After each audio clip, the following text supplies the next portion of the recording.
Honourable deputy chairman AP legislative council నుంచి మయానా జాకియా కనం గారిని మేము స్టేజ్ మీదకి రావాల్సిందిగా ఆహ్వానిస్తూ ఉన్నామండి. ఇప్పుడు మంత్రివర్యులు ఎన్ఎండి ఫరూక్ గారు, honourable minister of law and justice and minorities, కొద్ది నిమిషాలు క్రిస్మస్ శుభాకాంక్షలు మన అందరి కోసం అందిస్తారండి.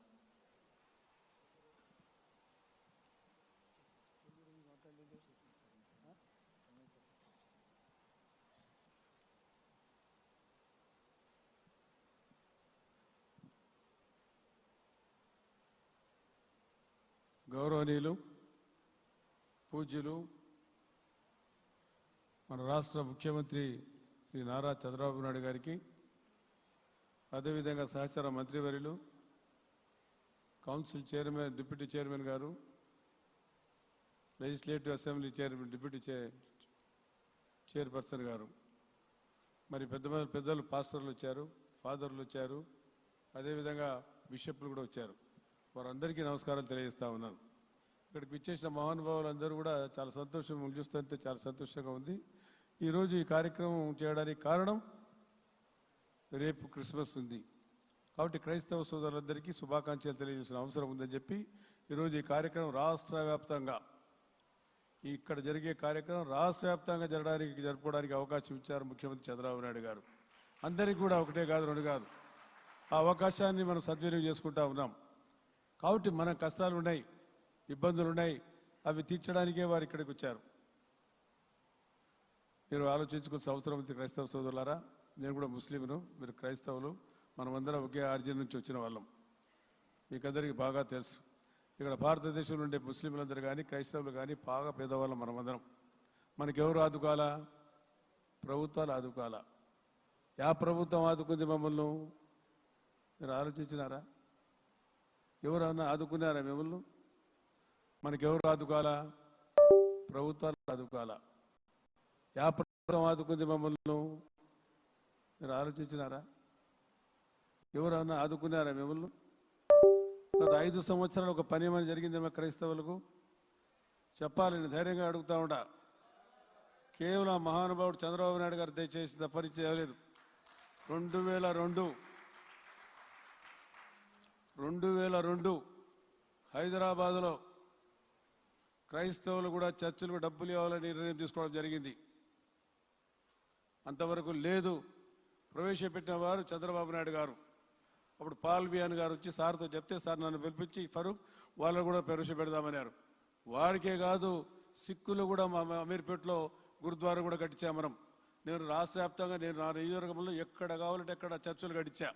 పేదవారు ఉన్నారు, గ్రామాల్లో కట్టుకోలేరు, వారి స్థితిగతులు లేవు, పేదవారు కాబట్టి వారికి ఆదుకాలు కాబట్టి మా ముఖ్యమంత్రి గారు ఇచ్చారు కాబట్టి అందరికీ రాష్ట్రంలో ఇవ్వడం జరిగింది. ఎన్ని చర్చలకు ఇచ్చినామే? కొన్ని వేల చర్చలకు ఇచ్చినాం. కాంపోజిట్ స్టేట్ ఆడుకుంటే ఈరోజు తెలంగాణలో జరిగే కార్యక్రమాలన్నీ ప్రవేశపెట్టింది చంద్రబాబు నాయుడు గారు. ఆయన లేకపోతే ఎక్కడనేది ఒక సింపుల్గా చెప్పిన అమ్మాయి ఇందాక చెప్పిన మంత్రి గారు చెప్పినారు, గతంలో మేము 16 కోట్ల రూపాయలు చర్చికి ఇచ్చినాం. 16 కోట్ల రూపాయలు, 16 కోట్లు ఇస్తే 10 కోట్ల రూపాయలు పని అయిపోయింది. 6 కోట్ల రూపాయలు ఇవ్వాలా?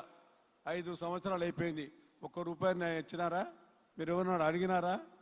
చెప్పాలి కదా క్రైస్తవ సోదరులు.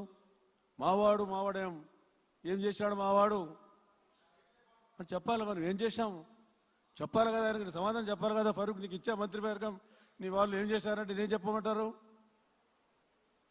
కాబట్టి మనం ఆలోచించుకోవాల్సిన అవసరం ఉంది. ఎంత పేదవారమే, మన చర్చలు కూడా కట్టుకోలేని స్థితిగతులు ఉన్నాం. దానికి డబ్బులు ఇస్తా ఉన్నాం, మళ్ళా కావాలంటున్నారు. మన పాస్టర్లు కూడా డబ్బులు పడలేదని చెప్పి సార్ పెట్టారు, బడ్జెట్లో పెట్టారు, ఇస్తారు. ఎక్కడికి పోతారు?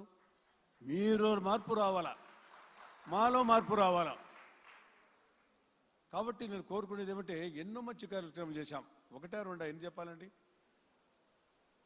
నేను ఎంతమందికి ఫీజు మీకు విదేశాలు పంపించినారు? ఎంతమంది చదివించినాడు ఆయన? చెప్పాలా? మరి నేను అడిగిన సమాధానం చెప్పాలి కదా. మీరు జెరూసలేం పంపించాం, ముస్లింల సోదరులకు మక్కా పంపిస్తున్నాం కాబట్టి, వారు సబ్సిడీ ఇస్తున్నాం కాబట్టి మీకు కూడా జెరూసలేం పంపాలని చెప్పి నిర్ణయం తీసుకున్నాం. జెరూసలేం పంపించారా లేదా? ఇప్పుడు ఎందుకు నిలబడిపోయింది? ఏమైనా ఆర్థిక ఇబ్బందులు ఉండే, మనం ఆదుకోవాలా. 10 లక్షల సార్లు నిద్రపోవడంలే. మీకు తెలిసిన 10 లక్షల రూపాయలు అప్పుకు వడ్డీ కట్టాలా, అసలు కట్టాలా, మన రాష్ట్రం బాగోగులు చూడాలా. ఎట్లా ఆయన చేస్తాడు?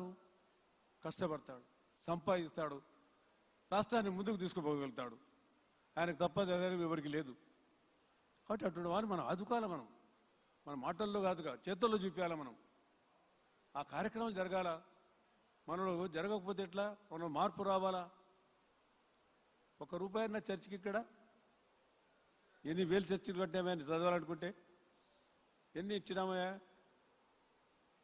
హాస్టల్కి ఎవరు ప్రవేశపెట్టారండి? చంద్రబాబు నాయుడు మహానుభావుడు. మోదోళ్లతో పాటు అదేవిధంగా పేషమాములతో పాటు మనకు కూడా ఇవ్వాలని చెప్పి పాస్టర్కి ఇవ్వడం జరిగింది. మనకు దాదాపు 8,700-600 మందికి ఇస్తున్నాం పాస్టర్లకు. 1 కాదు 2 కాదు. మన మైనార్టీలకైతే 5,000 మందికి ఇస్తున్నాం. మనకైతే 8,000 వచ్చేలకి ఇస్తూ ఉన్నాం. దాదాపు 7 లక్షల మంది క్రైస్తవ సోదరులు ఆంధ్ర రాష్ట్రంలో ఉన్నారు. వారి బాగోగుల కోసం, మన పేదవారు కాబట్టి వారి ఆదుకోవాల ఉద్దేశంతోనే కదా ఇవన్నీ కార్యక్రమం చేశారు. ఇప్పుడు డబ్బులు లేవు, మోదోళ్ళు అడుగుతూ ఉన్నారు, మీరు అడుగుతూ ఉన్నారు. ఏ రకంగా ఇవ్వాలనేది ఆలోచన చేయాలి కదా. పుణ్యాన్ని నాశనం చేసిపోయా, సర్వనాశనం చేసిపోయా. గజనీ మహమ్మద్ గారిని ఎక్కువ దోపిడీ చేసిపోయా. ఏం మిగిలింది రాష్ట్రానికి? రాష్ట్రం మొత్తం దోపిడీ జరిగిందా లేదా? మనం చెప్పాలి కదా. మీరు షాదీఖానాలు కట్టేసి ముస్లింల కోసం కట్టలేదా? కమ్యూనిటీ హాల్ మీకు కట్టలేదా? మీరు మీకు ఇచ్చిన మేము ఇన్ని వస్తే మా మీద కోపము, ఏమి మీద ప్రేమ. ఇది ఎక్కడ న్యాయమా? ఇది నాకు ఆశ్చర్యమైన. ఆయన సొంత జిల్లా 1 రూపాయి ఇచ్చినాడా ఏమైనా చర్చకు? చెప్పండి. ఆడ షాదీఖానా కట్టించాం సార్. ఆడ హజ్ పోయే వాళ్లకు కడపలో ఏర్పాటు చేస్తామని 24 కోట్లు ఇస్తే ఆయన స్థానికంగా ఉండే ముఖ్యమంత్రి అది శిథిలావస్థ అయిపోయింది. ఇప్పుడు 5 ఏళ్ళు దాన్ని పట్టించుకున్నాడే. ఎవరు పట్టించుకోవాలి? ఆడ లేరు మైనార్టీలు, ముస్లింలు. ఎందుకు పట్టించుకోలేదు? ఆయన బాధ్యత కాదా? ఆయన కర్తవ్యం కాదా? ఒక ముఖ్యమంత్రి సొంత జిల్లాలో ఎంత సిగ్గుచ్చేటండి.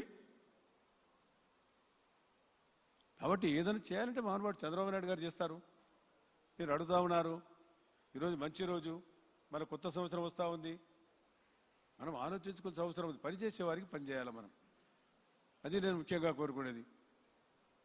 కాబట్టి ఎన్నో ఉన్నాయి. మా మీద బాధ్యతలు ఉన్నాయి. మీ బాధ్యత ఉంది, మైనార్టీ ముస్లింల బాధ్యత ఉంది, క్రిస్టియన్ల బాధ్యత ఉంది, జైన్ల బాధ్యత ఉంది. అందరినీ కూడా మనం సమానంగా చూడాల్సిన అవసరం ఉంది. పాపులేషన్ రేషియోని బట్టి మనం వాళ్ళకి కేటాయించాల్సిన అవసరం ఉంది. చేద్దాం, తప్పకుండా ముఖ్యమంత్రి గారు చేస్తారు. కానీ మనలో కూడా కొంచెం మార్పులు చేర్పులు రావాల్సి వస్తుంది.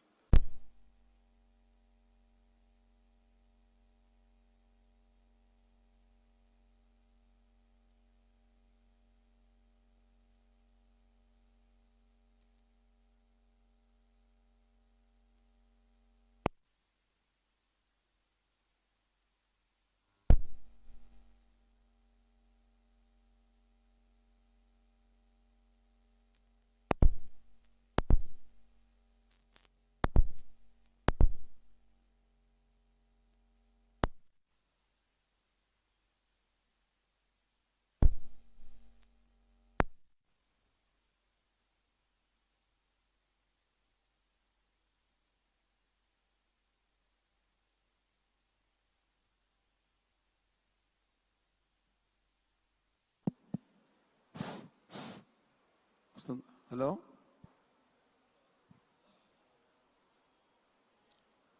దాదాపుగా 4,000 మందికి సబ్సిడీ కింద క్రైస్తవ సోదరులకు రుణాలు ఇచ్చినాం. కొన్ని కోట్లు ఖర్చు పెట్టి ఈ బాగోగుల కోసం ఇచ్చాం. ఎందుకు ఇచ్చాం? స్కిల్ డెవలప్మెంట్ కోసం డబ్బులు ఇస్తే దాదాపుగా అది కూడా దాదాపుగా 31 కోట్ల రూపాయలు ఖర్చు పెట్టాం. మేము గత 5 సంవత్సరాలు 945 చర్చలకు డబ్బులు ఇస్తే జగన్ గారు 84 చర్చలకు ఇచ్చినారు. ఆయన 5 కోట్లు ఖర్చు పెడితే మేము దాదాపుగా 70 కోట్లు ఖర్చు పెట్టాం. మళ్ళీ మన ప్రభుత్వం వచ్చింది. కాబట్టి విశ్లేషణ చేస్తే చాలా ఉన్నాయి.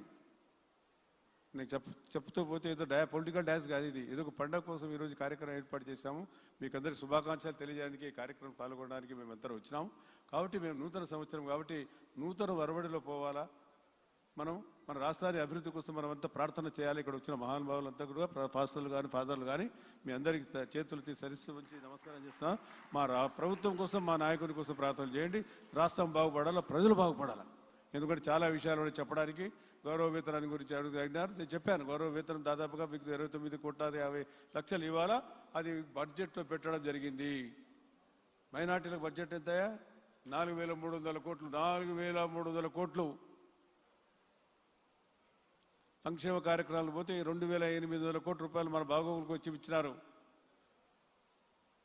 మనకి ఎట్టొస్తాయి డబ్బులు? మీరు ఆలోచన చేయగదా? ఉండే సొంత దూసుకుపోయా. ఊళ్ళో కాంచి, గోపురాలు కాంచి, చర్చలు కాంచి, మసీదు డబ్బులని అన్నీ తీసుకుపోయా. ఏం మిగిలే మనకు? ఎట్లా అభివృద్ధి చేయాలా? అంటే డబ్బులు వస్తాయి, చేయాలా. దాన్ని చేసే సత్తా, ధైర్యం ఒక చంద్రబాబు నాయుడు తప్పనించి ఎవరికి లేదు ఈ దేశంలో, ఈ రాష్ట్రంలో. ఆయన ఒక్కడే చేయగలుగుతాడు.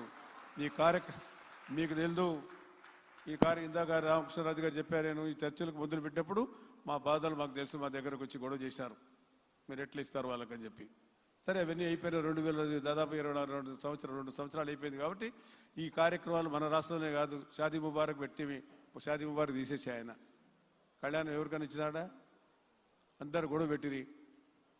మేము మంచి కార్యక్రమాలు తీసేసాడు కదా. క్రిస్మస్, రంజాన్, సంక్రాంతికి వస్తూ ఉండే చంద్రబాబు నాయుడు గారు ఏమంటే ఈసారి ఎక్కడి నుంచి ఇస్తాడు పాపం? ఆయన డబ్బులు ఉంటేనా ఇచ్చేది?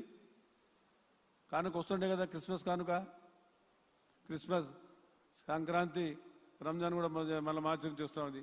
ఇవాళ డబ్బులు కావాలి కదా. రాష్ట్రం చూడాలా, ప్రజలు చూడాలా, ఎవరిని చూడాలా, పోలవరం ప్రాజెక్టు రావాలా, జీడిపి పెంచాలా, ఇవన్నీ సమస్యలు ఉన్నాయి. కాబట్టి ఈరోజు నేను ఎక్కువసేపు మాట్లాడడం తలుచుకోలేదు. సార్ గురించి చెప్పడానికి ఎందుకు వచ్చానంటే, నేను ముఖ్యంగా మనం చేసిన పనులు, మీరు చేయని పనులు కాదు, మేము చేసిన ప్రభుత్వం నాకు అవకాశం ఇచ్చారు సార్ ద్వారా నేను చెప్పాల్సిన అవసరం వచ్చింది కాబట్టి చెప్తా ఉన్నా. బట్ నాకు బాధ అనిపించింది. మీరు కానీ మేము కానీ, నేను ముందే చెప్పా, మనమందరం అంటే జాయింట్, మనమంతా ఒకటే ఫ్యామిలీ, మనలో మార్పు రావాలా. కాబట్టి చాలా సంతోషం, మిమ్మల్ని అందరినీ చూసే భాగ్యం కలిగించారు సార్ మాకు. రాష్ట్ర వ్యాప్తంగా ఈ కార్యక్రమం జరుగుతుంది, ఒక చోట కాదు. ఆయన 30,000 ఇస్తే 1,00,000 రూపాయలు ఇచ్చాం. కొన్ని నేను అసలు మా నిందాలు పెడదాం అనుకున్నాం, కానీ సార్ ఇక్కడ పెడదామంటే ఇక్కడ పెట్టాం. గతంలో ఆనందబాబు గారు కూడా పాపం చాలా బ్రహ్మాండంగా చేశారు, వారికి కూడా ధన్యవాదాలు తెలియజేయాలా. మరి ఈ కార్యక్రమం బ్రహ్మాండంగా జరిగే కార్యక్రమం. ఈ కార్యక్రమం రాష్ట్ర వ్యాప్తంగా జరుగుతుంది కాబట్టి క్రైస్తవ సోదరులు ఎక్కడైతే ఉన్నారో వారందరికీ కూడా నా శిరస్సు వచ్చి వారికి నమస్కారాలు తెలియస్తాను, శుభాకాంక్షలు తెలియస్తాను. కాబట్టి ఈ అవకాశం ఇచ్చినందుకు, మరి మీ అందరి దర్శన భాగ్యం కలిగింది, మాట్లాడే అవకాశం కలిగినందుకు చాలా సంతోషంగా ఉందని చెప్పి మరి మరొక్కసారి మీ అందరి దగ్గర తెలుసుకున్నాను. జై హింద్, జై తెలుగుదేశం.